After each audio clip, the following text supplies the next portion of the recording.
Coming to you from the historic Hart Building in Marysville, California, in Studio 93, In the Tank with Fish, with your host, Bob Fischetti.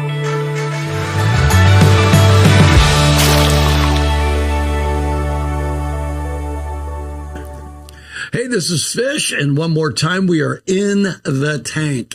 And I love being in the tank. Besides, I'm a fish. I do like water, right? But we have redesigned the studio. You can make a comment, let us know what you think. But I have this precious little gal, although I don't know if she is okay with me saying that, but I met Kelly some time back, and on and off I have connected with her, and I just always thought, this girl is brilliant. There's just so many qualities. So today, I have Kelly Trudell in here with me, and you all are going to get to know, hopefully, a different side of Kelly, right? I don't want her to be nervous, but we're going to talk about her life and enterprising thing that she's entered into, that when I heard it, I went, I have so got to get you in the tank. And Kelly, you agreed to come in. I did, not knowing it was a tank though, but luckily I'm a good swimmer, so I'm fine. When we first started doing this, we didn't have video. It was just the, we were just on the radio. So I used to, radio's theater of the mind, and I'd say, oh, I have Kelly Trudell in here with me today, and she's diving off the top of the Hart Building into the fish tank. Kelly, what dive will you do? Do you know a jackknife or swan dive? What works for you? Swan dive, for sure. Yeah, and so it was a lot of fun. And then the owner of the building said, I'd appreciate it if you didn't tell people they were jumping off the top of the Hart Building. Good to know. It sounds a little intense. So we're done. So finally, we get to chat, and it's like I don't even remember when I met you, but I believe it was at an event that had to do with real estate. Maybe. I don't know. I have the memory of a goldfish, so it's probably a good thing we're here. This is going to be rough on both of us, right? I don't remember where we met. I know that we've, seen each other multiple times. Yeah. And I'm sure it was either a real estate or like some kind of local fundraiser would be my guess. Yeah, that might have been it. Yeah. Too. And then so I just want to kind of go backwards a little, man. Sure. Where did Kelly grow up? So this might shock you or might not. I was actually born at home with a midwife in the small town of Bryceland. My parents owned some acreage. We lived in a trailer up on a hill with a pond and that was where I was born. I was a giant baby. I was 9 pounds, 8 ounces. Well, you didn't stay giant, so something must have... I know, and then I just stopped growing. But born totally in the mountains, Bryceland, California, Humboldt County. Oh, yeah, okay. Yeah, okay. My parents were both... So you are a California girl? Yes, my parents were both total hippies. That's another reaon we connect. Yes. You'd be lucky you're not Moonflower Trudell. Right? I know. I don't know how I got Kelly Jean, but yeah, it stuck. Yeah, so we lived there until I was about 2, and then we moved to Ventura, and then the Bay Area eventually. Wow. Mm-hmm. So you did the city thing. Yeah. So we did the city thing. I grew up in Contra Costa County the majority of my life, from when I was 5 until I was 18. So Pleasant Hill, Martinez area. And then we moved to the Sacramento area, Clarksburg, little town on the river. Yeah. Yeah, when I was 18, we moved there. I've been there. That's a great little town. Great location. Total culture little shock. Town is the truth. Total culture shock moving from the city to Clarksburg. Yep. And then I went to school, did some of my undergrad at Butte College in Chico. And then eventually moved from Sacramento to this area, the Sutter Yuba. You are a California girl. I mean, you got to see all the... I'm surprised you told me. And then I lived in Humboldt County. Right? And then I lived I've been back plenty of times. Before my dad passed, I went a lot to visit him. He was a lifetimer. He lived there, until he passed. And he loved it. The redwoods, I mean, you can't get away. And the weather by the coast is nice. Yeah. There's nothing like the redwoods to make you feel small.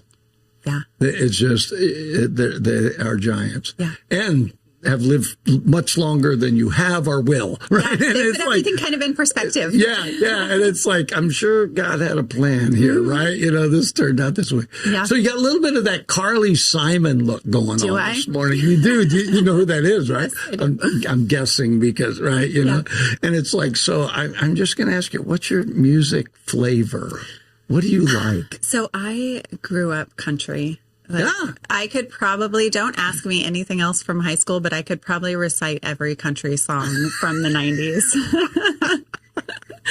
Now I love a little bit of everything. I stay away from like classical and I stay away from hardcore rap, but anything in between. Extremes. Yeah. Anything in between, I'm all for. Like, I love, guitar. I love anything acoustic. I love anything like soulful. Are you a musician?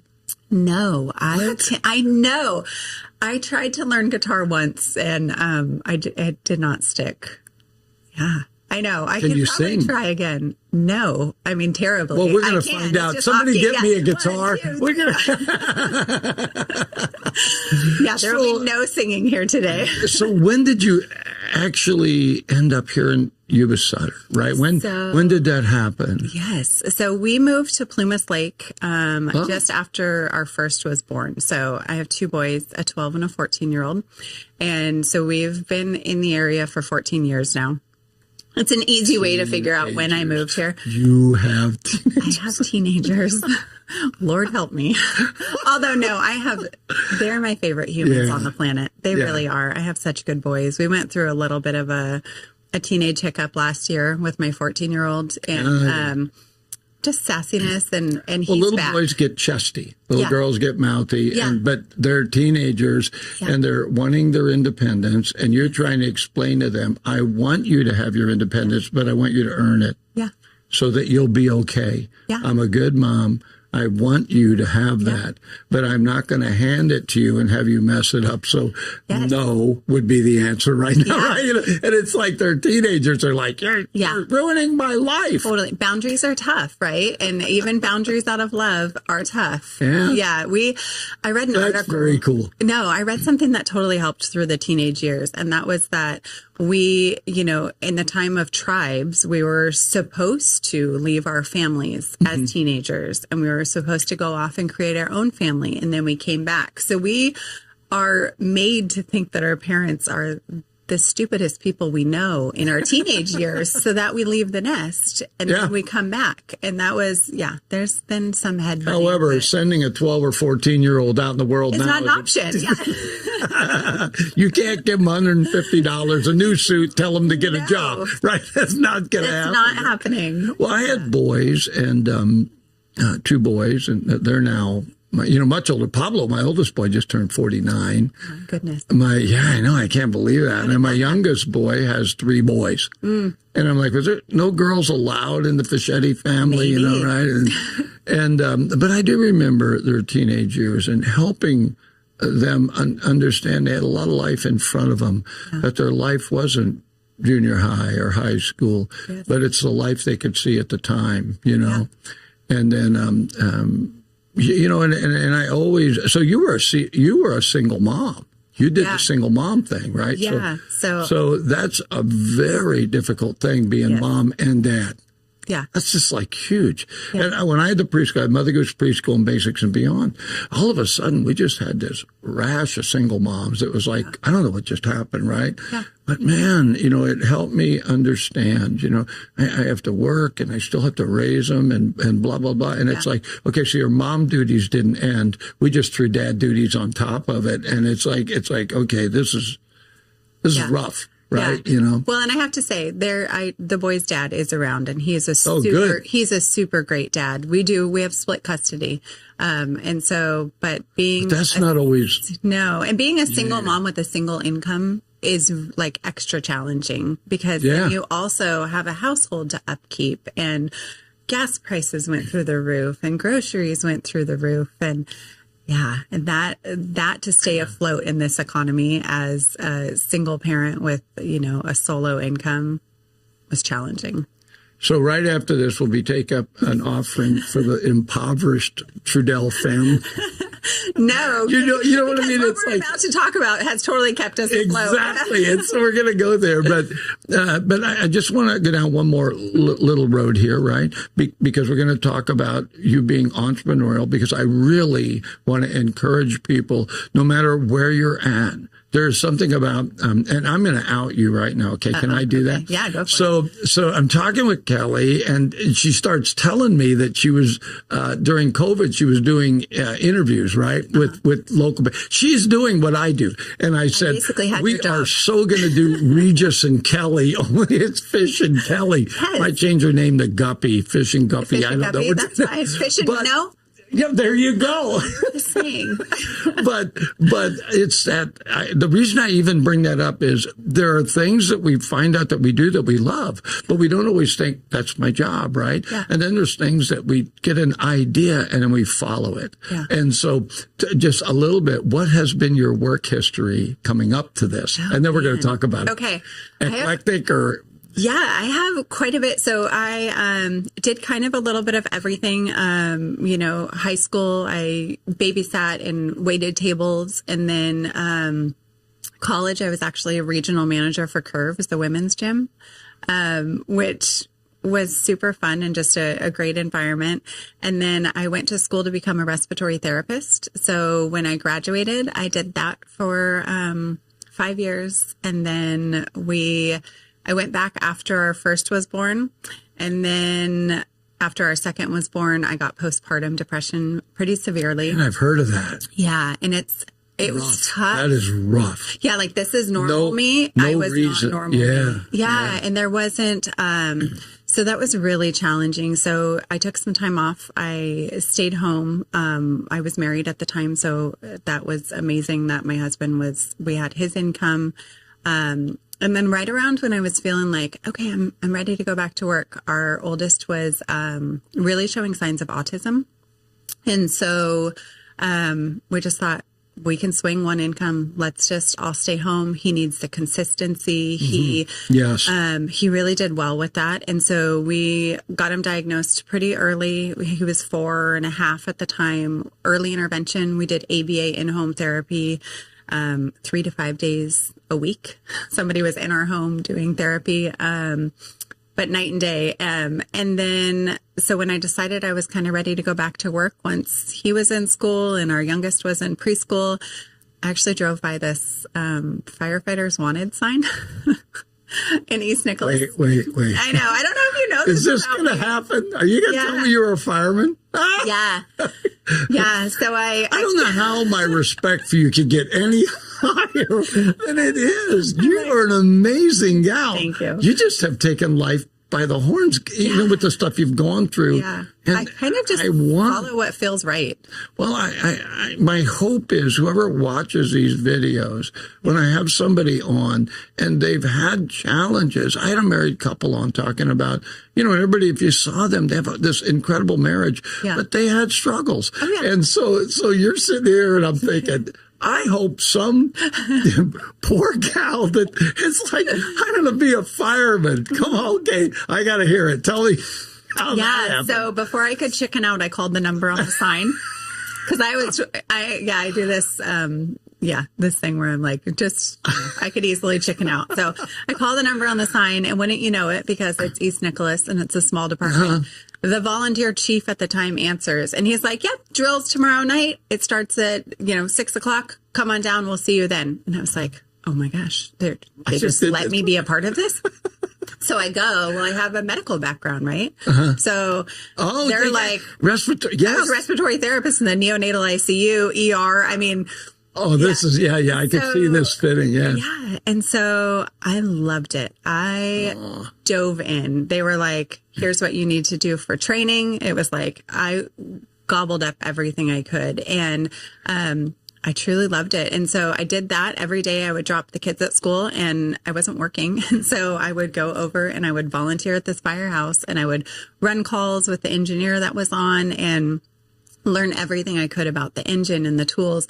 I'd never started a chainsaw before. And I'm pretty rugged and outdoorsy, but I didn't grow up with a dad and I didn't have anybody teach me that kind of stuff. And so the first time I started a chainsaw, I must have pulled that thing I don't know, for 2 hours straight before I finally got it to kick. Turn the switch on with you. No, it was like muscle memory, right? Yeah, and like, and men innately have stronger upper body. And so everyone's trying to show me how to start this chainsaw, but they're all showing me how a man would start a chainsaw, which just a little bit different body dynamics. But, once it kicked over, I mean, it was like I hit a home run, right? Everyone's cheering. We're at drill. And by then I knew everybody and, yeah. So just like little things. And then the full-time person was going to be leaving for Southern California. He got into hiring process. And so I asked the chief, what do I need to do? And he was like, to be a full-time from a volunteer. To take his spot. And he goes, get your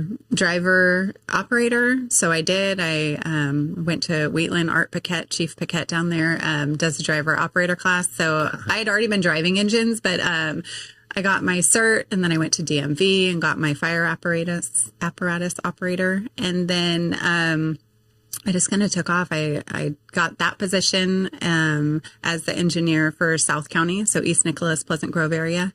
And then I think like a year and a half later, North County called me up and asked if I would take a full-time, if I wanted to apply for a full-time engineer position. So I did. And then I got offered the position. So I became the first full-time paid engineer, female, for Sutter County. And then a year and a half later, I promoted to their first fire captain that was female. So, yeah. All right, folks. You're hearing this just like... Yeah. So the next time you're kind of wondering, what should I do next? And you go by and you see a sign that says, we're hiring firemen or whatever. Yeah. I love that you said, I normally am the kind of go, oh no, I'm not doing this. Yeah. But before you could let that grip you, you dialed the number. Yeah, because I'll overthink stuff. I will talk myself out of. Understood. I call it perfection paralysis, where I will want everything so, and this is like just recovering people pleaser stuff. I want everything so dialed in before I do it because I want to know that it'll work instead of just. So more so in recent I'm glad you didn't do that with me, or we wouldn't be doing this. Right? I want this all dialed in. No, I've gotten really good at taking a step back and going like, my gut says this is okay. There you go. Yeah. Just jump. And you'll figure it out as you go. Or in this case, just swim. Yeah, or swim. Like that thing, Dory, and then just keep swimming. Just keep swimming. I know. That's my motto. This is really awesome, right? You know, because this should be encouraging that, you know, life happens. I don't care who you are, life happens. Yeah. And I love that you told me that you went through the depression part, right? Yeah. Which was it's a clinical thing, right? Yeah. And of course, by the time you went through it, they had already begun to recognize, oh my gosh, women go through this. And so you've had highs and lows, no question. Oh, and you've had places where you've doubted, Kelly, and had to move past. Can I, and you did it. And that's a fire chief. Yeah. So fire captain. Fire captain. Yeah. So what happened after fire captain and you went in the 82nd Airborne? So I became the first female pilot. No, I'm just kidding. You're good. Come on. Yeah. So then COVID kicked off. I had other stuff. Like I had what I call probably my messiest 6 months. My ex and I had known, we'd been to counseling for 2 years. We knew that we were not going to save our marriage. So we decided to separate.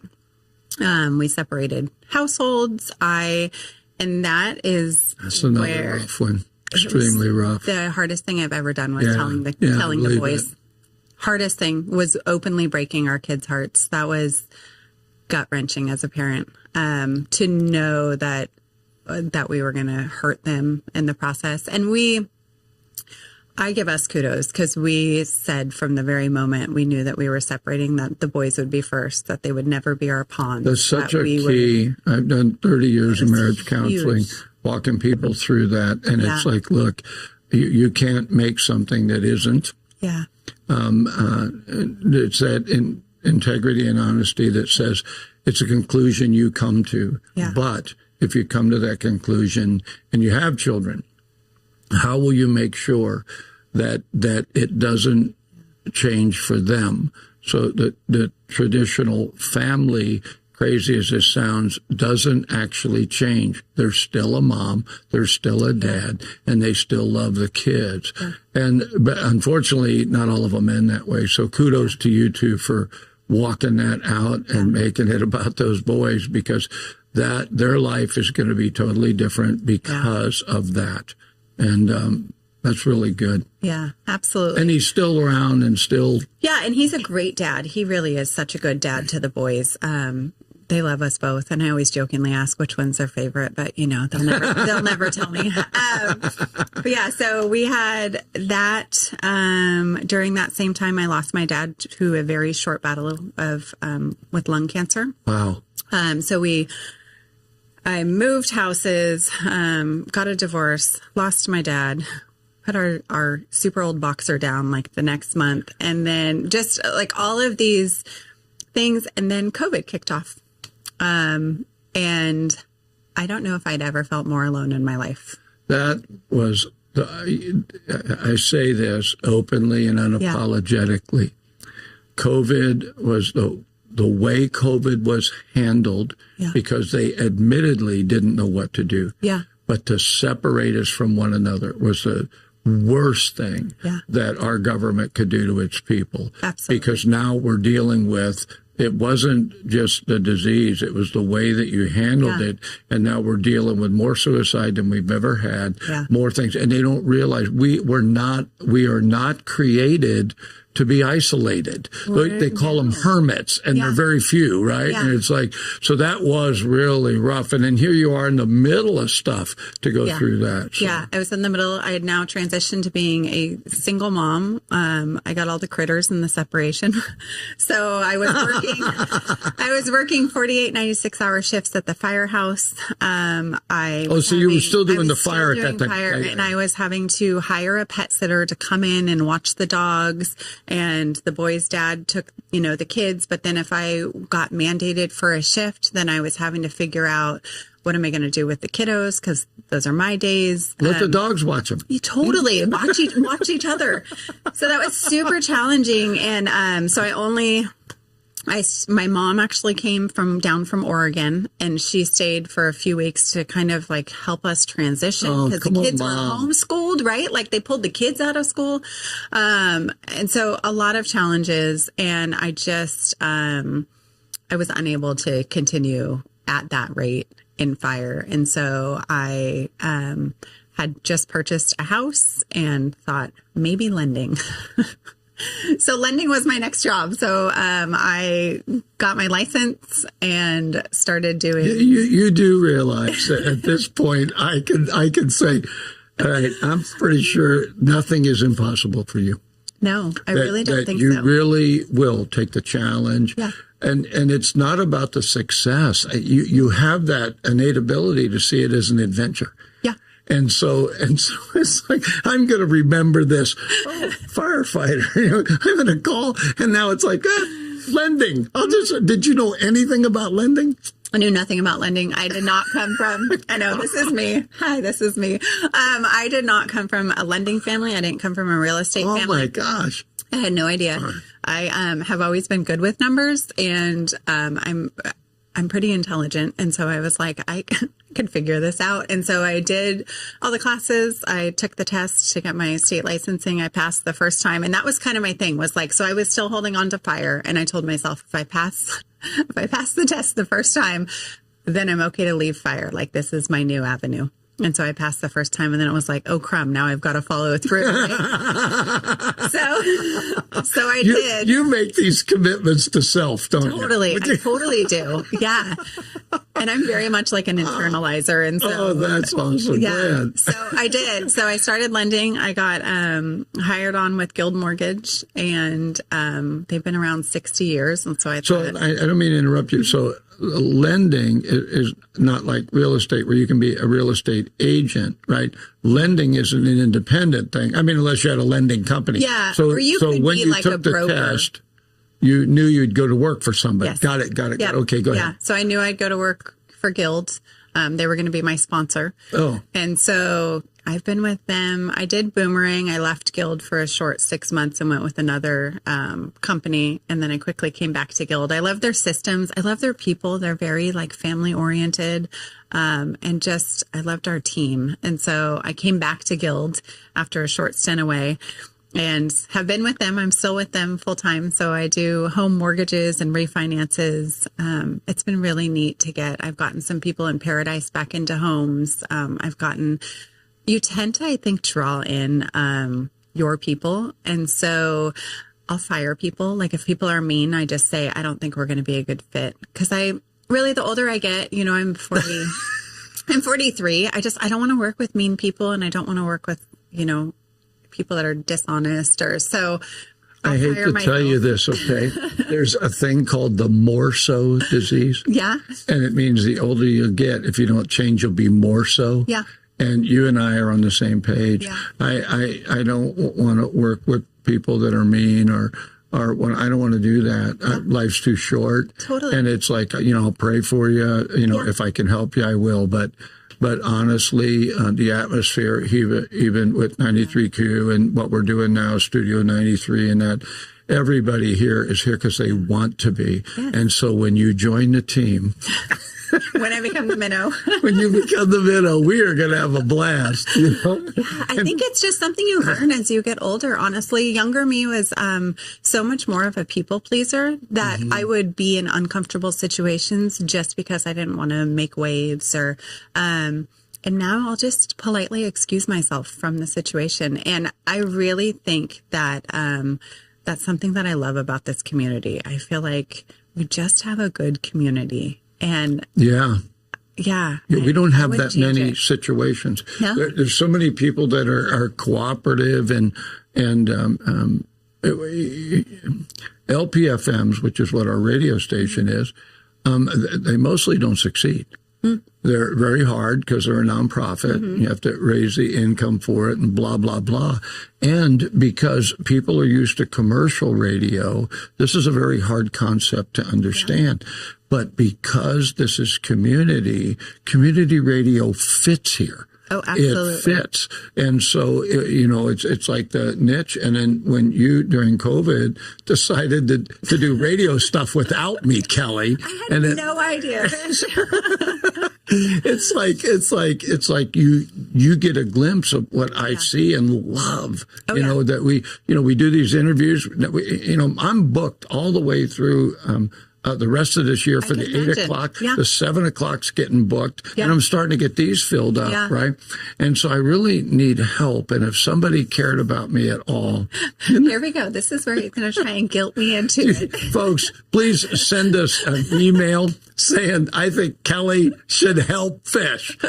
I'm telling you, the Fish and Minnow Show, it really could take off. Yeah. So we didn't talk about, so I started Community and Connection, which was, a Facebook kind of live video. And it was because I went into lending and I was content in lending, but it was missing something. And for me, it was missing the community. When you are, when you're a fire captain or an engineer, you step off that engine. Kids want to say hi to you. They want stickers. People wave at you. We joke because I still wave at so many cars. It's ridiculous. And it's because in my brain, I'm still driving a fire engine sometimes. And so my boys are like, Mom, they did not wave at you. I'm like, okay, sorry. But you know what, kids? They will next time. Yeah, well, and now they just think that I was a nice person. But I was missing that whole community connection side of it. And so it was COVID, and I just started reaching out to small businesses like, hey, I have this crazy idea. Do you want to come sit down with me? It's a super casual, 10-minute interview spot. We go live on Facebook. And, it's really basic questions like, tell me your story. Tell me the human being behind the business. It.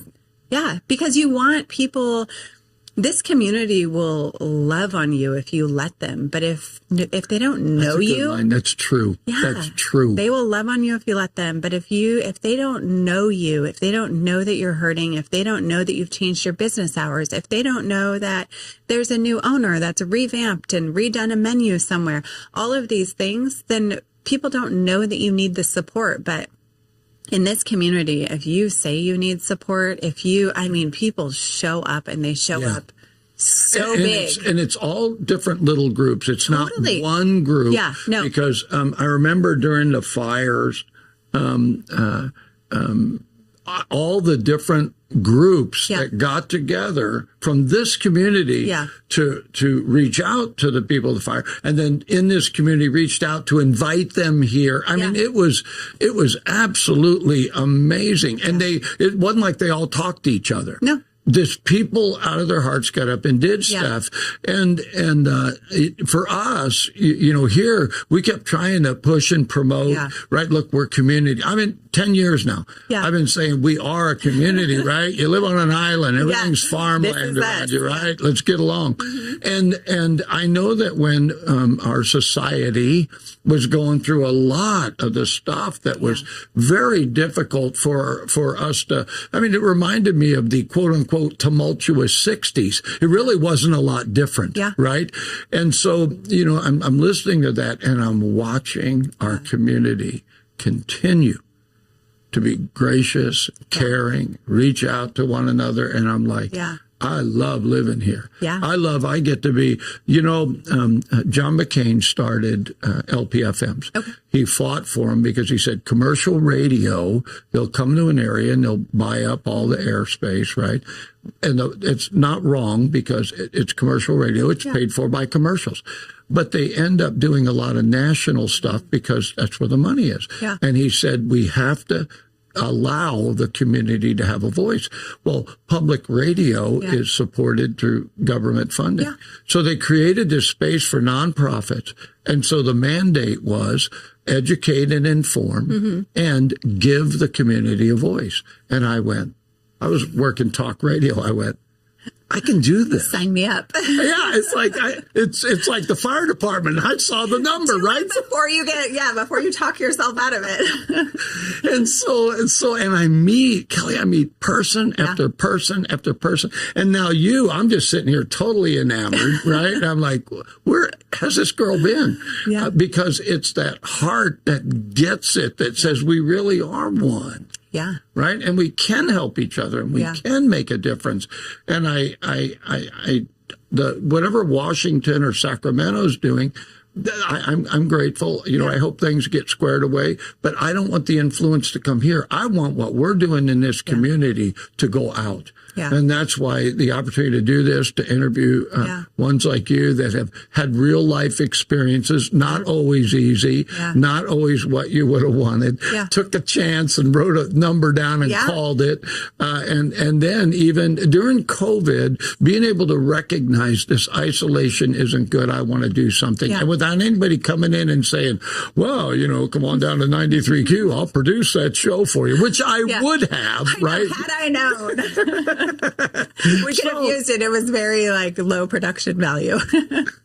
So you did that during COVID. So I'm assuming that now you are totally in the lending and not doing the fire thing anymore. Yeah, nope. And since COVID's done, you're not doing this, but you and I are going to talk. Yeah, maybe. And then she's going to avoid that. She doesn't want to publicly say, I'll do that. I'm not going to commit. But really, time-wise, that would be the first, my first thing would be, well, Kelly, do you really have time to do it? You love to do it, but is that really something right? I mean, I'm honest with people about that, but you would be good at it, no question.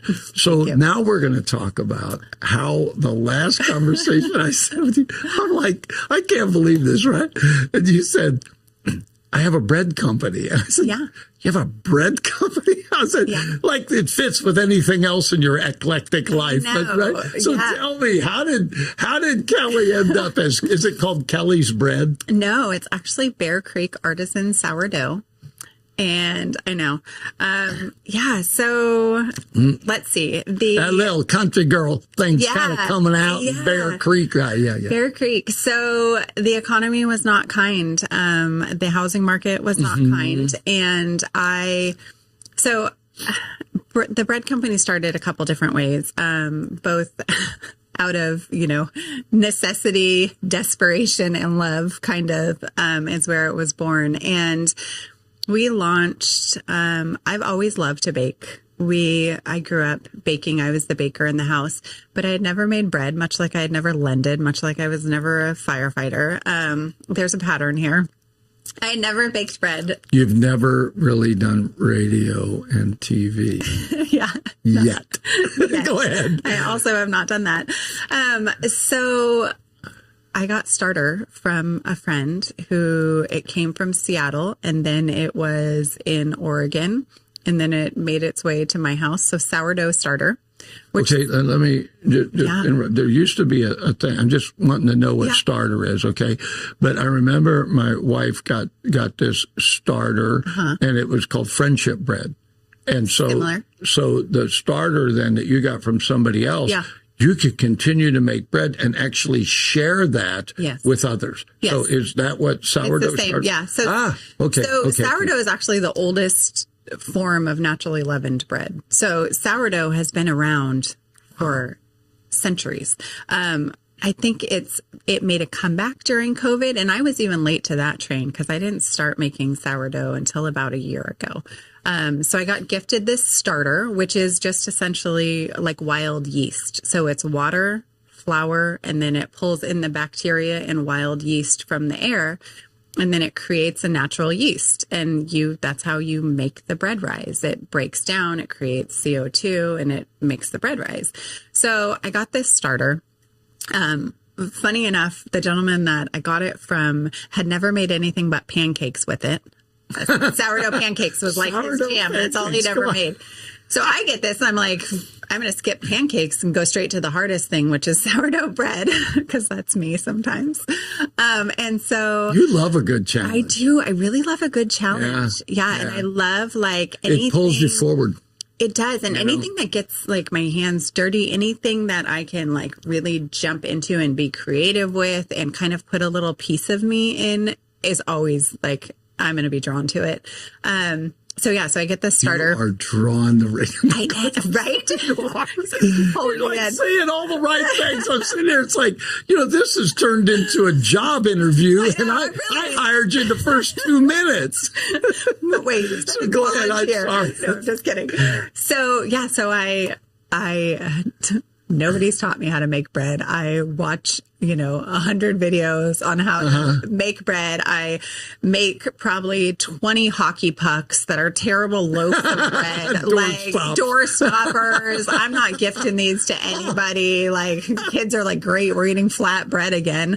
And then I started to make progress, and like all of a sudden I was turning out beautiful loaves. I had like gotten to know the process, and it's a very scientific process. It's not, cooking, you can like throw a little bit of salt in, you can throw this and throw that in. Sourdough is like, you throw too much salt, it's not going to rise. You don't throw enough, it's going to taste like cardboard, right? So I dialed in my recipe, and I started to make beautiful loaves, and people started to notice, like, hey, friends started asking, can we buy some of your sourdough? And I was like, sure. So I'm, looking online, like, what does a loaf of sourdough sell for? Because I have Same no as idea. a gallon of gas. Yeah, right? More. So I had friends that were like, and they bought it. And then I had their friends reach out and ask. And I thought, like organically grew into a business. And I thought, before this thing takes off and somebody sees my success and, wants to be a Debbie Downer and tattle on me, I better do this the right way. Oh, I didn't even think about that. So you're at home using your home oven. Yep. Do you have 2 ovens? No. Double oven? Oh, God. No, I wish. Like, dream. 2 ovens. Yeah, no, I have a single oven. So how many loaves of bread can you make in a single oven? 4 at a time. And how long does it take? It's an hour and like 10 minutes per round. My gosh. But the process itself is like a 2 to 3 day process. Oh, because of the yeast so, rising. Yeah. So it's naturally leavened, so it rises. And then like true sourdough is a long ferment. And so that long ferment is what actually helps break down the gluten. It helps break down the sugars. So it's diabetic friendly. It's gut friendly because it's got a long ferment. So like a standard store-bought loaf of bread that you pull off the shelf takes your body 18 hours to digest. So here in America, people think I'm gluten intolerant. I can't eat bread because I bloat. And really, you're just eating junky bread. in America, we fortify all our flours. Unless it's organic, we fortify it, and we fortify it with GMO junk, and we fortify it with stuff that our bodies can't process because it's not natural. And so we use organic flour. So I only bake with organic, unbleached, unfortified flour. And so it's literally hard red milled wheat, water, and salt is all that's in our bread.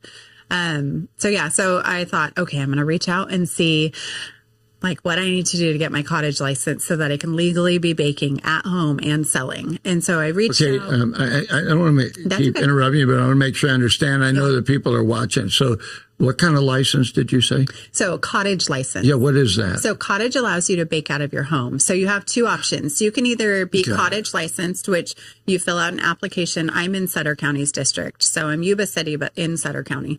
So I went to environmental health. Kimberly there's amazing. Filled out an application. She says, okay, which cottage type do you want? A, which is you sell direct to customers. Mm-hmm. Or B, you can sell direct to customers and you can wholesale to stores. And I thought, well, if I'm going to do this, clearly I'm going to go bigger. So I got my B right off the bat. I skipped the A step. I'm telling you, there was probably, if they'd have told you there was a C, you would have picked it. I would have been like, yes, one please. So I got my B. The difference is that a B cottage license has to be inspected by the county. So they come out, they schedule a date, they come to your house, they inspect your kitchen to make sure that it's suitable. Sense. Which now I'm like on this side, like now I only want to eat from somebody that has a cottage B because you've had your kitchen looked at. Cottage A requires no inspection. So you're just trusting. Really? Mm-hmm. You're just it's different with each county, but that's how it's So I've always wanted to do Mama Fischetti's spaghetti. Okay. Because I have the recipe from my great grandmother from Italy's sauce. Okay, well, my 12-year-old is going to fall in love because he has this idea. Nobody steal this to make bready spaghetti, where he uses the bread and you put spaghetti on it and you make a bready spaghetti sandwich. So I'm saying he really is his mother's son. And it's a dinner table joke that we have. But yeah, he's all about bready spaghetti. He keeps joking that we're going to open a storefront and he's going to sell bready spaghetti. So I bring that up jokingly because I always try to get my wife, honey, let's start a restaurant. Yeah. Serve spaghetti only. Here's the sauce, right? Blah, blah, blah. I'll provide the bread. Yeah. And then... And so we got a deal going.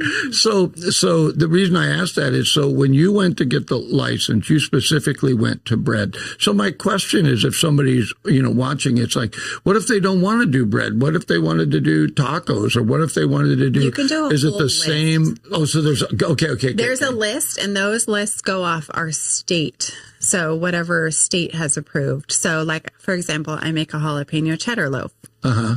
Well, last month, they reached out to say that you can't use jalapenos anymore unless they're a pH of 4.6 or less. Well, who in the world knows what the pH of their jalapenos is? So I had to call around to the companies that we use for jalapenos and figure out what the pH is and get it sent over. It was under that number, so she approved it. Understood. Yeah, but so there's all these... So Kimberly is environmental health, and she's got a long list of what you can and can't do. Like, I can bake bread and sell it, but I can't sell starter because it's not baked. So there's all these like little ins and outs. You can do stuff like I can do a lemon blueberry loaf as long as everything's baked into it and not topped with it after the fact. So if you do lemon blueberry... Mm-hmm. Is that going to be new, or have you already been making that? I've already been making it. I brought you guys lemon blueberry scones today. So those are yours. Those are ours. Yes. Yeah. We also make a lemon blueberry loaf, which is delicious as French toast. But my wife loves anything with lemon. Well, now she knows that they're here, so you're going to have to bring her home one. Yeah. Darn it. If Stacy hasn't eaten them already back there in the office, right? She's like, these smell good. Let me try that. Okay. Now so I get my license. I get the kitchen inspected. She says, approved. I'll send you over your license. Then what I do is anytime I introduce any new recipe, I submit a label to her. So there's very specific requirements. Your labels have to be 12 font. They have to have that it's made in a home kitchen with your address and your license number.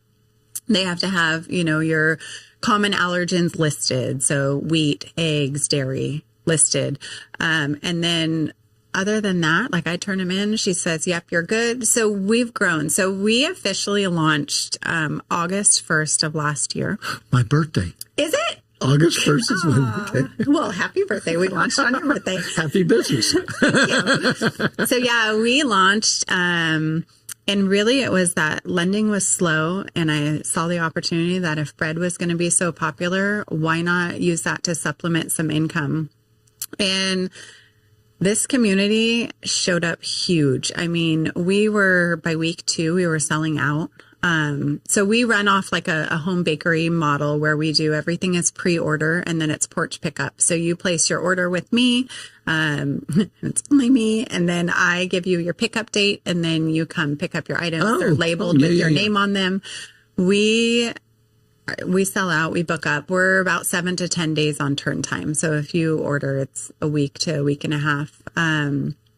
Yeah, this community we've done fundraisers. We did all the bread for the food bank. People reach out and ask, if we'll donate an item. Our scones sold for like $4,000 at an event. They're just, so we've gotten really big, really fast. Don't eat those. We're selling them. We need them. I'm buying new cameras.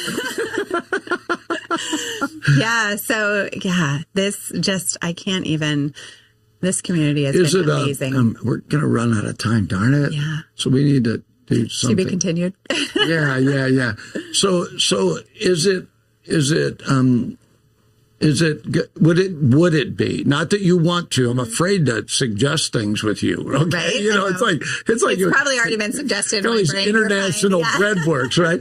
But is it a huge leap then to go from I'm doing this at home, the sales are significant, I really need an industrial oven, right? It really wouldn't take a large space, right? Because I'm not looking at a shop, I'm looking at a bakery, right? That still sends it out, right? Is that a huge leap to do? It's not a huge leap. My biggest hesitation is that my boys are home and I see how limited the time left of them being at home is. And I don't want to leave. It can swallow I don't want you to up. be, so at home I can bake at home. I actually have my sights on, they make a cottage oven that is made for home baking. You don't need an industrial space for it. It wires into a 220, so dryer outlet. Wow. And it bakes 15 loaves at a time. So that is so my folks, next upgrade. right now we're taking up an offering for my newfound co-host and friend, Kelly Trudell. And if you would like to give, just make the check out to Fish. Who will buy scones until she can buy the oven. Yeah, that is amazing. That's our next upgrade. I actually broke my last oven with the amount of baking. No joke. The door literally fell off the oven. I baked so much with it. So our oven went out mid-bake, maybe the month before last. I had 16 loaves in the fridge that needed to be baked. And so we went down to A1 Appliances and they took care of us. I was like, I want to get them on the air. Just recently, my operations manager bought a washing machine from them. Glowing response to how he was treating us. This is the second time I've heard that. So A1, thank you. Amazing. I said, we need an oven today. She said, whatever's here you can take. Wow. And no joke, took such amazing care of us. I made them bread and brought it in as a thank you. And they are now customers, which is funny. It's one of those things I'll gift bread as a thank you because it's a really nice, it is. I thought of you. Personal. It's homemade, and so, but it's funny because so many of those people have become my biggest customers, like my UPS driver who's now how can I order again and again? So it's been really fun. It's been huge. We've grown and this community has just loved on us in a huge way. How does somebody, I want to do 2 things with you, okay? I'll do 3 things, but we'll talk radio and TV later. First and foremost, since you still can take orders, where do they do that at? How do they do that? Biggest, our easiest way is through our Facebook page, which is Bear Creek Artisan Sourdough. It's our logo in black and white on the page. And that's the easiest, but I am still old school. So if somebody wants to, isn't on Facebook and wants to order, I give out my cell phone. It's where orders come through, and that's 916-416-7268. And people will text me orders. They'll call. And we have an email, but it's long. So most people go through our Facebook page. That's where they order. And then we also are now at Thursdays on 3rd. We're here the second and fourth Thursday I've been asked to play music there twice. You should, yeah. I was sick the first one. It rained out the second one. They're going to quit asking me. We were still there. In the rain. What? Yeah. So we did the second. We're only there the second and fourth Thursday. Okay. And then we will be at the Saturday, Yuba City certified Saturday market starting in May, when that starts every Saturday. All right. I got one more question because we're running out of time, right? Kelly, you're amazing. I know you probably hear that, but I mean it, right? Thank you. And not that the other people that told you that didn't mean it. That sounded, but I mean it, right? It's it really means this. And so would you be opposed? And I always think of with women, I always think of that young girl that needs a mentor, right? Needs somebody to say, you can do this, right? So if there was a gal out there saying, I'd like to, I have an idea for a business, right? Would you be okay with them saying, could I talk to you? Could I just, would you just, and then be an encourager and just to let them know you can do this. Yeah. I think so often, and it's not just women, we hear it about women, but it's men too. And it's like so often we're told you can't do that. Yeah. And you are not a you can't do that. I'm not a you can't do that. Yeah. When I went through officer candidate school in the military, they had a statement. They said, if you think you can or you can't, either way, you're right. And I believe in that. And I believe we create our own limitations. Yeah. And the officer candidate school was to get you to move past where you limit yourself. Much like when you decided, I know what I'm going to do, but I'm calling the number, right? And so if you wouldn't be against that, I just think it'd be such a great opportunity. I do believe you could really help. Yeah, I would love that. I feel like encouragement is so underrated, having somebody that says, hey, I believe in you. And I say this all the time, like on my, Facebook posts, if you need a cheerleader, reach out. Like I will cheerlead for you. If you don't know what you need, reach out. I'll hold space for you. I'll cheerlead for you until you can see what everybody else sees in you. I'll cheerlead for you. I will gladly. Exactly. Yeah. All right. So thank you so much. This has been fun. This is fun for me. It's really fun. So listen, I want to thank you for watching. Again, it's In the Tank with Fish, and I had Kelly Trudell with me, who is just amazing. So you can respond on these when you see this on our Facebook and 93QTV, and your response should be, yes, I want to see the Fish and Kelly show, right? So she gets so that I know that this has to be the next thing I do. so before she gets too busy making bread, and then also her number, and that'll be below, and you can connect with her. But thanks so much for watching. And if you have an idea of somebody you think, Fish, I'd really like to see you interview them, then call me and Kelly and I. That'll be our first interview. That'll be our first order of business. And we'll be sharing bread here. Anyway, thanks for watching In the Tank with Fish.